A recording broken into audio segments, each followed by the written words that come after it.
آپ جس مضمون کو بیان کرنے جا رہے ہیں وہ اتنا اہم ہے کہ اس کی اہمیت کو اجاگر کرنے کے لیے آپ کو قسم کرنا پڑتی ہے۔ تو یہ جو ماں باپ کا مضمون ہے جس کو میرے رب نے بیان کیا، اس سے قبل ایک نہیں، دو نہیں، 3 قسمیں کی، تو پھر کان تو کھڑے ہو گئے، سماعتیں تو بچھ گئیں کہ وہ کون سی شے ہے جس کو بیان کرنا مقصود ہے، اور اس سے قبل قسم پہ قسم کی جا رہی ہے۔ قسم محبوب شہر مکہ کی، قسم محبوب تیرے والد بزرگوار حضرت ابراہیم علیہ السلام کی، اور قسم تیرے پاکیزہ وجود کی۔ اب انسان بالکل سماعتیں بچھا کے منتظر ہے کہ قسم کی کس بات کی جا رہی ہے، کس بات پہ قسمیں ہو رہی ہیں۔ تو جواب آیا، قسم محبوب شہر مکہ کی جس میں آپ رہتے ہو، قسم آپ کے والد بزرگوار حضرت ابراہیم علیہ السلام کی، اور قسم آپ کے پاکیزہ وجود کی۔ لقد خلقنا الانسان فی کبد، ہم نے انسان کو مشقتوں میں رہتا پیدا کیا ہے۔ یعنی انسان کی زندگی کے اندر مشقتیں، مشکلیں، آلام، مصائب، حالات کی تلخیاں، سخت مراحل، یہ اس کی زندگی کا حصہ ہے، اور ہم نے اس کو ڈیزائن اس طرح کیا ہے کہ یہ ان ساری مشکلات سے نہ بردآزما ہوگا اور حالات کی تلخیوں کا مقابلہ کرے گا، اور خیر و شر کے ساتھ ساری زندگی اس کا تعلق رہے گا۔ تو یہ اگر سخت جان ہوا تو زندگی میں کامیاب اور بامراد ہوا، اور اگر یہ کمزور ہوا تو پیچھے رہ جائے گا۔ اور اس کے لیے جو قسمیں کی ہیں وہ 3 ہیں۔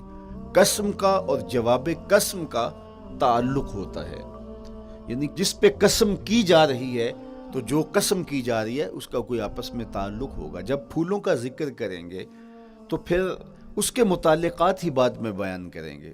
کسی نے کہا تھا جنگل میں کوئی مے خار مرا ہے، جنگل میں کوئی مے خار مرا ہے، اسے انگور کے پتوں کا کفن دو۔ میاں جنگل میں مرنے والے شخص کو کسی اور درخت کے پتوں کا بھی تو کفن دیا جا سکتا ہے، لیکن صاحب مرنے والا مے خار ہے، اور شراب کشید کی جاتی ہے انگور سے، تو اس کو تو ٹھنڈ تب بھی پڑے گی کہ انگور کے پتوں کا کفن دیا جائے۔ تو مناسبات ہوتی ہیں۔ تو اب جب قسم کی گئی تو قسم 3 چیزوں کی گئی، اور اس کی جواب قسم سے مناسبت کیا بنتی تھی؟ انسان کو مشقتوں میں رہتا پیدا کیا گیا، حالات کی تلخیوں سے گزرتا ہے، سخت تربیتی مراحل سے اس کو گزرنا پڑتا ہے۔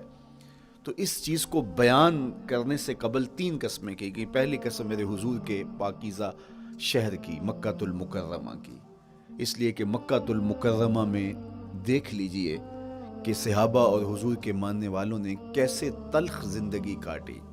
شجر اسلام ثمر بار ہوا تو ہمیں تو یہ کھلے ہوئے پھول دکھائی دیتے ہیں، لیکن ہم نہیں بھول سکتے کہ بلال حبشی کی پیٹھ پہ کیسے کوڑے برسے اور احد احد کیسے پکارتے رہے۔ تو ہم اس منظر کو دیکھیں، مکہ کے ان حالات کو دیکھیں، تو اس لیے قسم کی مکے کی، اور پھر حضرت ابراہیم علیہ السلام کی قسم کی، چونکہ حضرت ابراہیم نے جس قدر اذیتوں سے گزر کر کے، مصائب آلام کا سامنا کر کے، حالات کی تلخیوں کا مقابلہ کر کے اپنا راستہ بنایا اور اپنے رب کی رضا پائی، وہ تاریخ کا ایک انوکھا باب ہے۔ اس سے بڑھ کر کیا ہوگا کہ جلتی ہوئی آگ میں چھلانگ لگا دی رب کے حکم کی تعمیل میں، بیٹے کی گردن پہ چھری رکھ دی۔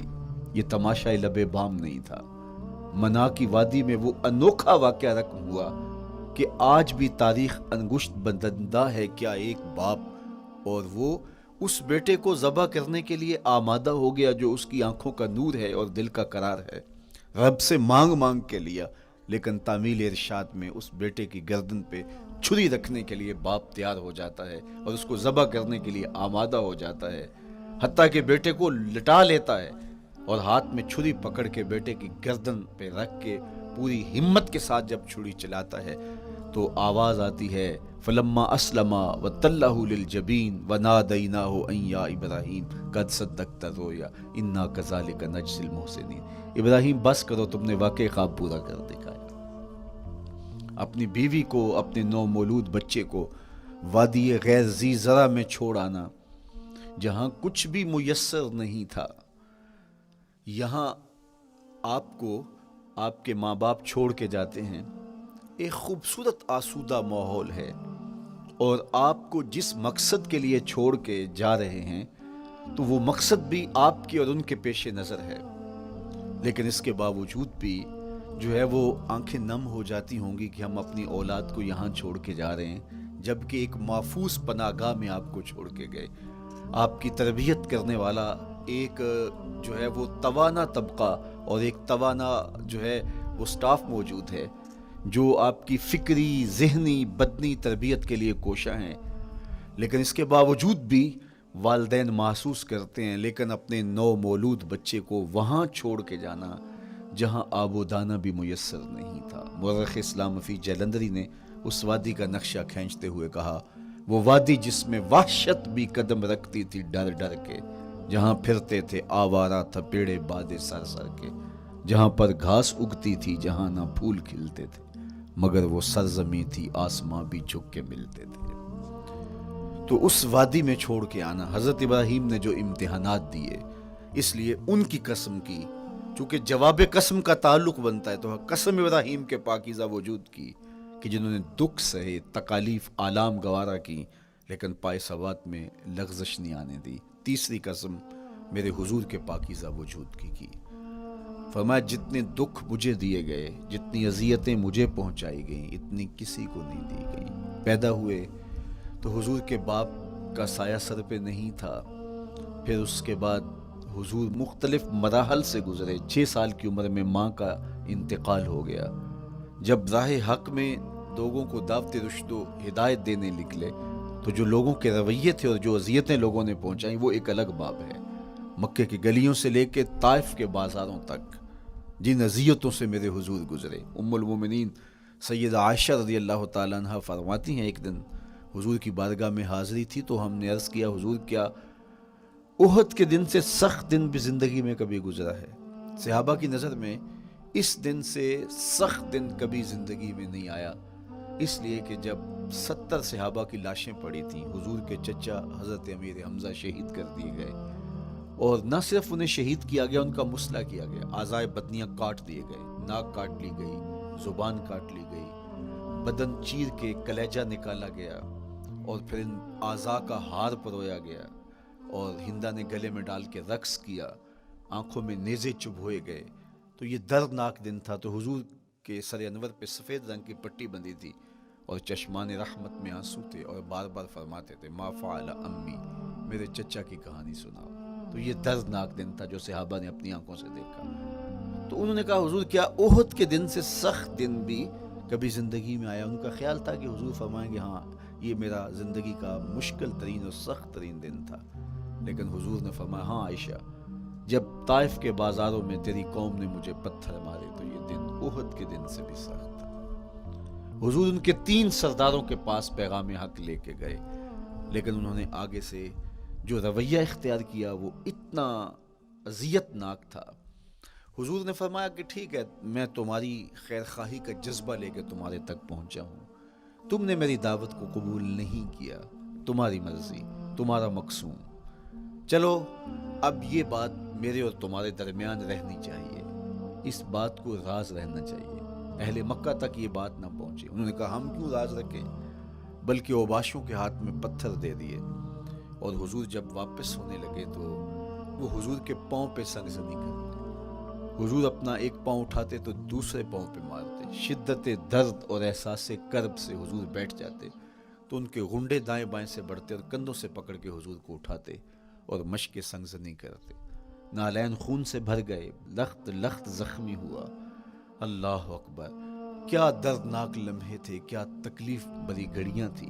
تو کہا کہ جب طائف کے بازاروں میں تیری قوم نے مجھے پتھر مارے تو یہ دن احد کے دن سے بھی سخت تھا۔ اچھا، جب حضور پر اس طرح آلام و مصائب ٹوٹ پڑے تو حضور کے ساتھ جو صحابہ تھے انہوں نے کہا، حضور ان کے لیے بد دعا کر دیجئے۔ تو میرے حضور بولے، میں رحمت بن کے آیا، میں رحمت بن کے آیا۔ اللہ اکبر، ان کا تقاضا پہم بڑا تو حضور کے ہاتھ اٹھ گئے، اور پھر حضور نے جو کہا سنیے، اللہم اہد قومی فإنہم لا یعقلون، اے اللہ میری قوم کو ہدایت دے دے، یہ مجھے جانتے نہیں، اگر جانتے تو ان کا میرے ساتھ یہ رویہ نہ ہوتا۔ تو پتھروں کے جواب میں دعائیں دینا پیغمبروں کا حوصلہ ہوتا ہے۔ اللہ اکبر۔ مورخ اسلام حفیظ جلندری نے کیا خوبصورت پیرائے میں نقشہ کھینچا کہ حضور ہاتھ اٹھا کے دعا مانگ رہے ہیں، الہی کرم کر کو سارے طائف کے مکینوں پر، الہی پھول برسا ان پتھروں والی زمینوں پر۔ تو حضور نے دکھ سہے، تکلیفیں سہی۔ اب 3 قسمیں کی۔ شہر مکہ کی قسم، جہاں حضور کے صحابہ نے تکلیفیں سہی، اس شہر کی گلیوں میں انہیں گھسیٹا گیا اور ان کو کچی کھالوں میں لپیٹ کے دھونیاں دی گئیں، انہیں اذیت ناک مراحل سے گزارا گیا۔ حضرت ابراہیم مشکل سے مشکل زندگی کاٹی اور رب کی رضا جوئی کے لیے کوشاں رہے، اور میرے حضور نے سخت ترین اذیتوں، مقاومتوں، مخالفتوں اور تکلیفوں کا سامنا کیا۔ تو ان 3 چیزوں کا حوالہ دے کر، ان 3 چیزوں کی قسم کر کے اب انسان کو بتایا جا رہا ہے کہ تم مشکلات سے تمہیں گزرنا پڑے گا، حالات کی تلخیاں تمہیں سہنی پڑیں گی۔ کسی مرتبے تک پہنچنے کے لیے تمہیں پھر تکلیفوں کی راہ اختیار کرنی پڑے گی۔ تم کون ہوتے ہو؟ میرا محبوب ہو تو تکلیفیں وہ بھی اٹھائے، 2 جہاں کا مالک ہو اور طائف کے بازاروں میں اس کے پاؤں پہ بھی پتھر پڑیں، اور کونین کا سردار ہو اور ان کے اوپر اوجری ڈال دی جائے، کائنات کا مالک ہو اور ان کو مکے کی گلیوں کے اندر ان کے گلے میں عقبہ بن ابی معیط کپڑا ڈالے اور تاؤ دے، تو کیا ان مشکلات سے تم بچ سکتے ہو؟ جب تم کسی منزل تک پہنچنا چاہتے ہو تو پھر یہ حوالے ماضی کے دیکھ لو، 3 قسمیں کر کے اس حقیقت کو بیان کیا۔ ابراہیم علیہ السلام کے وجود کو دیکھ لو، حضرت مصطفیٰ کریم علیہ السلام کی ذات ستودہ صفات کو دیکھ لو، اور مکے کی گلیوں میں صحابہ کے ساتھ جو ظلم اور جبر ہوئے اور انہوں نے جو مصیبتیں اور مشقتیں کاٹی وہ ساری دیکھ لو۔ تو 3 قسمیں کھا کر کے کہا کہ بے شک انسان مشقتوں میں رہتا پیدا کیا گیا ہے۔ اس لیے قافلہ انسانی کے وہ افراد جو کسی منزل کے متلاشی ہوتے ہیں، جو جستجو کی زندگی بسر کر رہے ہوتے ہیں، ان کو پھر مشکلات سے گزرنا پڑتا ہے اور حالات کی تلخیاں ان کو گوارا کرنا پڑتا ہے، کشاکش حیات سے ان کو ٹکرانا پڑتا ہے، اور ان کو آگے بڑھنے کے لیے ان کو تکلیفوں سے گزر کر کے، جان کو سل مراحل سے گزر کر کے پھر منزل کی طرف عازم سفر ہونا پڑتا ہے۔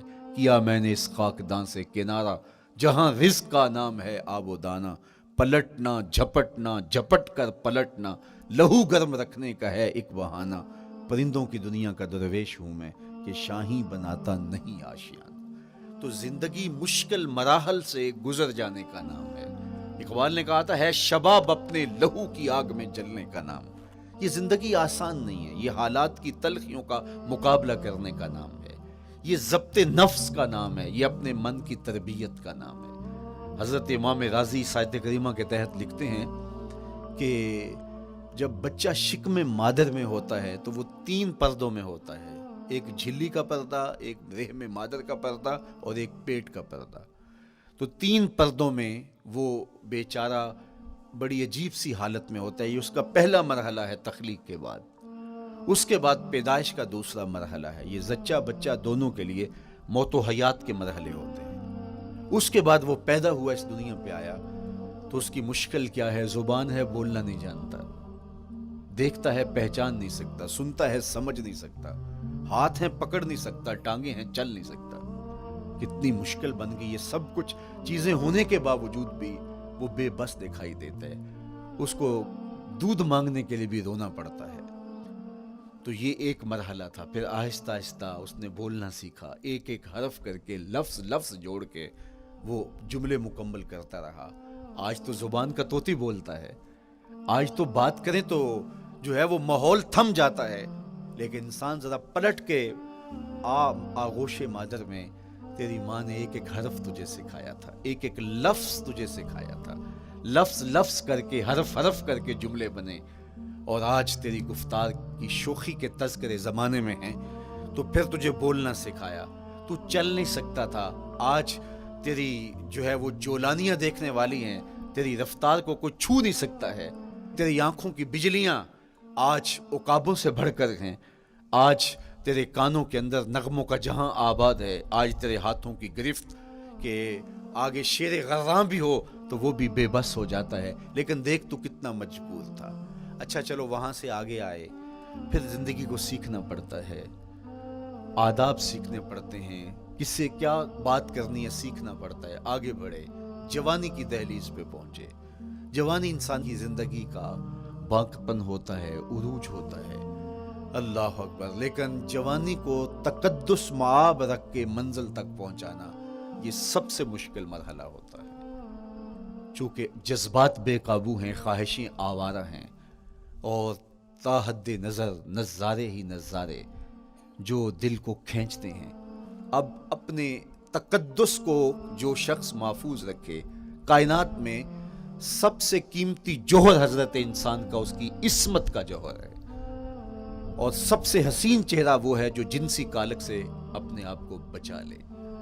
تو جوانی ہو، باقپن ہو، اور پھر اپنی خواہشات کو بے قابو نہ ہونے دیا جائے، سب سے مشکل مرحلہ پوری زندگی میں یہ آتا ہے۔ کسی نے کہا تھا کتاب زیست کا ایک اور باب بیت گیا، شباب بیت گیا، ایک عذاب بیت گیا۔ تو شباب کا ختم ہونا اور اس کو خیریت سے منزل تک پہنچنا، یہ کتنا بڑا مشکل مرحلہ ہوتا ہے، جس کا جوانی میں باطن کا چہرہ مسخ ہو جاتا ہے اور جنسی کالک سے جو چہرہ آلودہ ہو جاتا ہے، اس کا عفت کا دامن داغدار ہو جاتا ہے۔ تو اس لیے وہ چہرہ تاباں ہے، وہ چہرہ روشن ہے، وہ چہرہ منور ہے جو اپنے آپ کو کالک نہیں لگنے دیتا اور اپنی عصمت کی حفاظت کرتا ہے۔ میرے حضور نے بھی ارشاد فرمایا، سبعۃ یظلھم اللہ تعالی فی ظلہ یوم لا ظل الا ظلہ۔ 7 اشخاص ایسے ہیں قیامت کے دن جب کوئی سایہ نہیں ہوگا، اللہ ان کو اپنے عرش کا سایہ عطا کرے گا۔ ان میں سے پہلا شخص امام عادل حکمران، دوسرا شخص وشاب نشأ فی عبادت اللہ، وہ جوان جس کی جوانی اللہ کی عبادت میں بسر ہوئی۔ تیسرا وہ شخص ورجل قلبہ معلق بالمساجد، وہ شخص جس کا دل مسجد میں لگتا ہے، مسجد میں جمتا ہے۔ اور چوتھا شخص ورجل دعتہ امرأۃ ذات منصب وجمال فقال انی اخاف اللہ، وہ شخص جس کو دعوت گناہ ملی اور حسن قدموں میں بچھنے کے لیے بےتاب ہوا، اور اس نے کیا کہا، انی اخاف اللہ، میں اللہ سے ڈرتا ہوں، میرا اللہ مجھے دیکھ رہا ہے۔ میرے حضور نے فرمایا قیامت کے دن جب کوئی سایہ نہیں ہوگا، اللہ اس کے اوپر اپنے عرش کا سایہ تان دے گا، جو اپنی عصمت کے جوہر کو بچا گیا۔ تو یہ ایک مشکل مرحلہ تھا، اپنی جوانی کے تقدس کی حفاظت کرنا۔ میرے حضور نے ارشاد فرمایا، انا حبیب اللہ، میں اللہ کا حبیب ہوں۔ جو جوان جوانی میں توبہ کرتا ہے وہ بھی اللہ کا حبیب۔